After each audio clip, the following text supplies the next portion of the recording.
ঠুকলি? রাস্তার এক সাইডে হাঁটছি তাও ঠুকে দিচ্ছিস। রাতের বেলা বলে ছেড়ে দিলাম, দিনের বেলা হলে না গাড়ে লাঠি পরে মুখ থেকে বার করে দিতাম।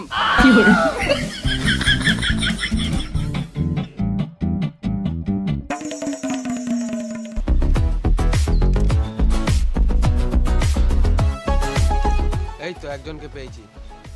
দাদা, তোমার বাড়িতে মই আছে? তুমি মই দিবে না তো দিতে হয় না, কিন্তু ছাগলের মতন কি গান মারাতে চাচ্ছো? এখনকার মানুষগুলোর অনেক অহংকার, কারো সাহায্য করতে চায় না।